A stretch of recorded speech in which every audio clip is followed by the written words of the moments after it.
Let's go to Psalm 40, the same book of Psalms, in chapter 40, and we read from verse 6. 40 verse 6. Let me get there first. I like to follow with you. My spirit was still jumping, so I'm a little bit late flipping the page. Hallelujah. Let's read Psalm 40. Psalm 40 verse 6. You do not want sacrifices and offerings. You do not ask for animals burned whole on the altar or for sacrifices to take away sins. Instead, you have given me ears to hear you. And so I answered, Here I am. Your instructions for me are in the book of the law. Amen. Go on, verse 8. How I love to do your will, my God. I keep your teaching in my heart. Hallelujah. Yes, God. Thank Who's speaking? the Lord. Oh, the psalmist is speaking. But this was prophetic for the Lord Jesus Christ. Okay, yeah. This was prophetic for the Lord Jesus Christ. Okay? He says, in the book it is written of me. That's what my scripture says. In the scroll, verse 7, then I said, behold, I come. In the scroll of the book it is written of me. I got it. And I have come to do your will, O God. Yes. So if you go to Hebrews chapter 10, you will see the link, Good the connection. I like Hebrews. Yes, one of my favorite books. It is. If you go to Hebrews chapter 10, you will see, listen, our Lord Jesus Christ came to earth to accomplish two things. Number one, what did he accomplish for us? Set the captives free. By dying for us, to set us free. Yes. But before he died for us, he did one other thing.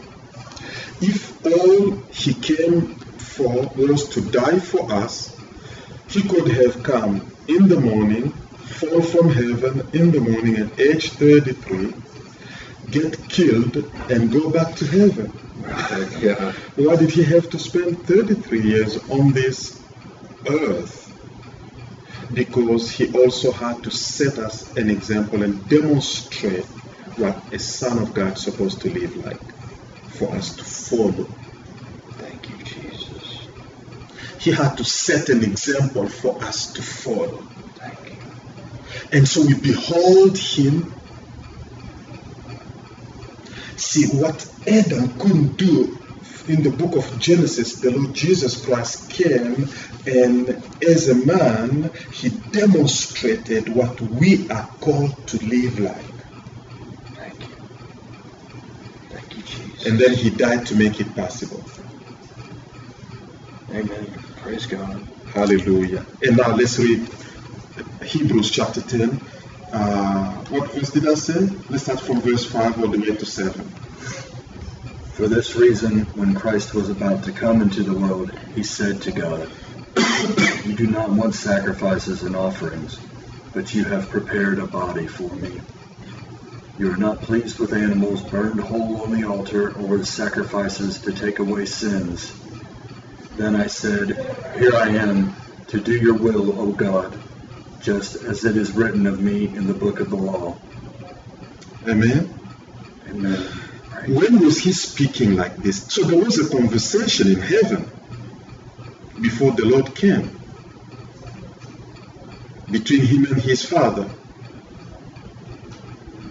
And King David gave it to us prophetically, Wow. announcing the Messiah. Wow. He saw that in the revelation. Amazing. And he said, Father, the Bible says, when he came into the world, it was written his days, his purpose, and so our Lord Jesus Christ said, I make a commitment to do your will exactly as written in the scroll of the book. Everything that's written in that scroll for me, I must finish. That's the example he left me. And we just read in Psalm 130 that my days are all written in a book. And my attitude should be, I need to know what's written in there. I don't want to be one day behind. Right. Many of us are now having to catch up with years behind. Right. It's like, Lord, let's redeem the time. Let's redeem the time. Amen. And so I don't have much time to waste now. No. My focus is. And so when people come with some kind of stories, I don't have time for them. Right. I have to eliminate a lot of things, even things that are allowed are not useful for me in this season. Just like Paul said. I'm focusing to finish my course. When the Apostle Paul came to the end of his life, he told Timothy, I finished my course, I've done my job, now my crown is ready, I'm about to go. Amen. That's the way I want to be. Yes. And so when the Lord Jesus Christ was on the cross, he took the earth as a witness and he said, Father, I've finished. It's finished. All is done. It's finished. See, that declaration, a lot of people don't understand what he meant. Finished. Everything. Here's my report. Now I'm coming home. Amen. That's good. I did it all. Will you be able to tell the Lord on your deathbed, I did it? Before you die, 2 years before you die, Father, children, wife, neighbors, I've done my work. I've finished my course. Now my crown is there. It's awaiting me. I'm prepared. I'm excited. You can just be doing time on the earth. You can just be doing time on the earth. It's written about me. And so I need a revelation of what's written about me. Amen. I don't want no guesswork. No. I don't want groping in the dark. I don't want to go by trial and error. And I don't want to move by my own clever ideas. No. And I'm not definitely going to allow this world to dictate its style to me. Right. Just like the Lord Jesus Christ wouldn't let the world in his days to fashion the way he was going to live this life. He went by what is written in the book. Right. Can I read a verse from a psalm? Come on, go ahead. Psalm 33. And it is Hallelujah. Psalm 31. And it's verse 3. You are my refuge and defense.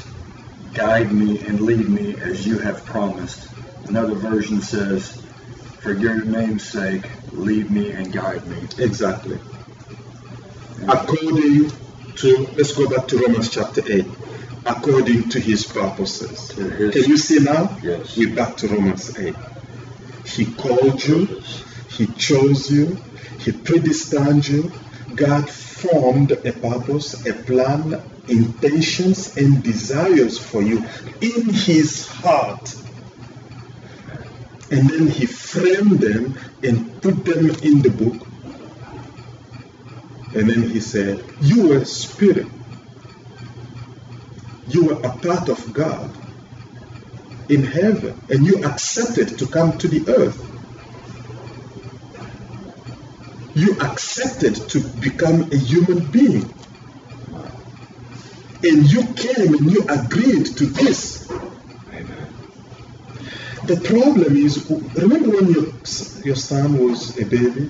Mm-hmm. Don't you wonder why, when they were babies, they would be smiling and laughing? And see, when we first come freshly into we still have a little bit of some memories of where we're coming from. Mm-hmm. Unfortunately, the longer we spend in the earth, we got messed up with all the images of the earth. And our parents didn't do good at all. That's right. It's like we forgot everything. We have forgotten everything. And we have to do well to remember. That's one of the purposes of this ministry is to bring people to that place of understanding where they come from, what they're here for, and preparing to release them, prepare a generation to go and possess our destiny, and possess our inheritance. Yes. Co-heirs with Christ. When God delivered the children of Israel from Egypt, his intention were not for them to enjoy manna in the wilderness and miracles around the mountain and signs and wonders, which is the Pentecostal church today. His purpose was to take them into the promised land, and they didn't go. So they had to wander around in the wilderness. They enjoyed the meat, they enjoyed the victories, they enjoyed the miracles, they enjoyed God, but they were in the wilderness. Until you put your feet into Jordan River and cross over and begin to conquer. So far, most of our warfare are defensive. The enemy attacks and we defend. But when King David was king in the promised land, he was the one king that conquered the whole land, and the nation of Israel experienced the height of its prosperity and peace and stature and recognition and prestige. That's right. And he knew the secret. Can you see the kind of words he wrote? He really was a man after God's heart. He was. And in this ministry, we talk about rebuilding the tabernacle of David. We have a lot of things God has given us as a ministry. After King David, before King David, Israel was never the same. No, it wasn't. Because he had those secrets. He understood worship. He knew where he came from. He had an appreciation of how he was formed in his mother's womb and the purpose of God and all his days written in the book, and he wasn't going to miss one of them. That's the secret to greatness according to God. Now, when you realize that he foreknew you, he called you according to the purposes that he wrote in the book for you. Let's read Romans 8. Let's go to verse 29. Those whom God had already chosen, he also set apart to become like his Son, so that the Son would be the first among many believers. So what's God's goal? Conformity to the image of his Son. Jesus. Remember I told you, the Lord Jesus didn't just come to die for us. If that's all, he would have come in the morning, boom, be killed, 3 days later, resurrected, go back to heaven. He had to leave. The Bible tells us, we study that next time, he had to go through every temptation that we go through. Okay, now you will tell me they didn't have the internet, so he wasn't tempted with pornography on the internet. Oh, trust me, the girls of Jerusalem, they had their eyes on him. I believe it. What kind of guy is this? He doesn't even try to hit us. Right. And he'll be like, let's go out of here, let's get out of here. He was tempted in every way, which means he was also sexually tempted. Right. If he was not sexually tempted and overcome, he could not help me. We will study that in the book of Hebrews. Right. He overcame all that. He did. He overcame the temptation to become famous. He did. Okay, listen. In his days, Rome was the big city. It's like going to Disneyland for your son. Sure. He didn't go. No. It would have been sin. He could have gone just to visit. But he focused on his mission. the Father's purpose. Nothing else matters. We get in trouble because we get distracted easily. Well, this is not sinful, it's really not sinful. Y'all exaggerate now with your church folks, exaggerate. Right. This is not sin. And so when you look at me and I have eliminated a lot away from my life, I got too many years to catch up, man. I wasted a lot. Yes. I don't have time to play games. I'm not trying to please me no more. Right. Conformity to the image of his Son. And the Bible tells us that the whole world is yearning for the manifestation of the glory of the sons of God. That's right, it does say that. The trees are crying, they're waiting ever since Adam caused trouble. They have because we are the ones God placed here to reign. We'll study that next time we get together. Amen. It's part of our destiny is to subdue the earth. Amen. To release divine reign, kingdom into the earth, not just for humans, even for trees and animals. Amen. For insects and the weather and the environment. It's you that are called to impact the atmosphere around St. Louis. Amen. We have a major, great calling when we begin to operate at the level of sons of God. Watch out. Amen. And the devil knows that. And he does everything to trip you, to distract you with stuff, nonsense. Wow. That's awesome. That really is awesome. Focusing on shoes and churches preaching this prosperity message about new shoes and new suits, and preachers waste their time from the pulpit talking about how they have 100 suits and how they were blessed with a new car and blah, blah, blah, blah. What's your impact in the city? Right, not very much.